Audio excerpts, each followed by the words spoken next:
रामरक्षा म्हणजे समजून घ्या, नुसतं रामरक्षेचं पठण नाही. रामरक्षा म्हणजे रामाची रक्षा, प्रभू श्रीरामाचं रक्षण. सध्याच्या भारतीय जनता पक्षाच्या राजवटीमध्ये अयोध्येत प्रभू श्रीरामाचं मंदिर लुटण्यात आलं. बारामतीच्या मयुरेश्वर चौकामध्ये शिवसेनेनं आयोजित केलेल्या रामरक्षा कार्यक्रमासाठी आपण उपस्थित आहात. रामरक्षा म्हणजे समजून घ्या, नुसतं रामरक्षेचं पठण नाही.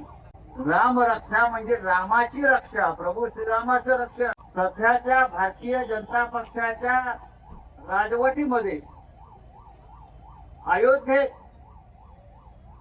प्रभू श्रीरामाचं मंदिर लुटण्यात आलं. आपल्याला माहित आहे, श्रीरामाची दानपेटी लुटली, श्रीरामाचे अलंकार लुटले, सीतामाईचे मंगळसूत्र चोरली गेली.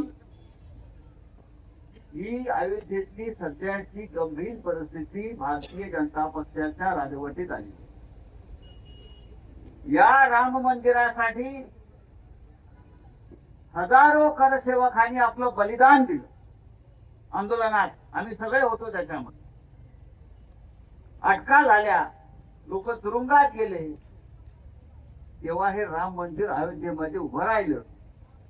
त्याचा ताबा नरेंद्र मोदींनी आणि त्यांच्या लोकांनी घेतला आणि 1400 कोटी रुपये गेल्या 2 वर्षात त्या मंदिरातून सीसीटीव्ही कॅमेरा लावलेले असताना लुटले. जनतेचा पैसा, आपला सगळ्यांच्या भाविकांचा पैसा. कोण चोर आहे? चौकीदार चोर है। लेकिन चौकीदार कौन है? चौकीदार का नाम बताओ. ज्या श्रीरामानं सत्ता दिली त्या श्रीरामाची लूट करताना ह्यांना लाज वाटत नाही. आणि आम्हाला हिंदुत्व शिकवतात की तुम्ही हिंदुत्व सोडलं, तुम्ही हिंदुत्व सोडलं. अरे तुम्ही राम मंदिर लुटलं, तुम्ही कसली हिंदुत्ववाद? आणि त्याच्यामुळे उद्धव ठाकरे साहेबांनी ठरवलं की महाराष्ट्रातल्या प्रत्येक जिल्ह्यात जाऊन राम रक्षा आंदोलन सुरू करायचं. हे नुसतं ते हनुमान चालीसा म्हणा, अमुक चालीसा म्हणा नाही. रामाचं रक्षण करणारे आम्ही खरे लोक आहोत.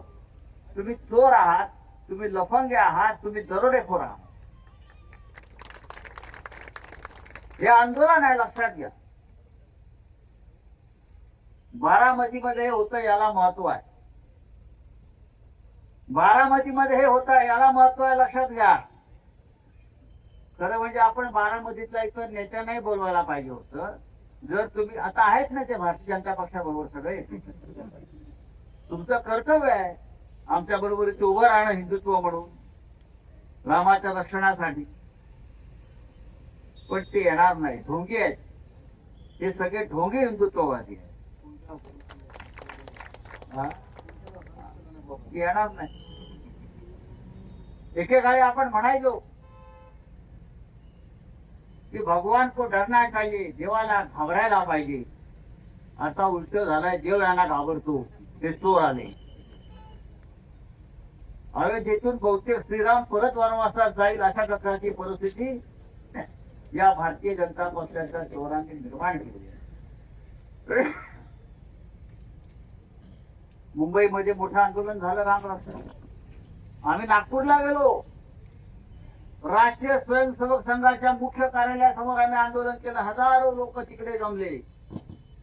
पुण्यात, नाशिक आणि आता बारामतीमध्ये आपण करतो. हे थांबता कामा नाही. भाजपवाला दिसला की त्याची कॉलर पकडायची आणि त्याला विचारायचं रामाची दानपेटी कोणी लुटली. विचारा भाजपवाल्यांना. सीतामाईचं मंगळसूत्र कोणी चोरलं, तिचे अलंकार कोणी चोरले, उत्तर द्या म्हणावं. अरे मंदिरातली दानपेट्या लुटता तुम्ही. त्या मोदीच्या खात्यामध्ये 10,500 कोटी आहेत. मोदीच्या अकाउंट मध्ये, स्वतःच्या पीएम केअर फंड खाजगी अकाउंट आहे, सरकारचं आहे. 10,500 कोटी. तरी राम मंदिराची दानपेटी लुटून 1400 कोटी रुपये बाहेर काढले. हे यांचं श्रद्धा, हे यांचं हिंदुत्व. तेव्हा बारामतीकरांनो, जागे व्हा.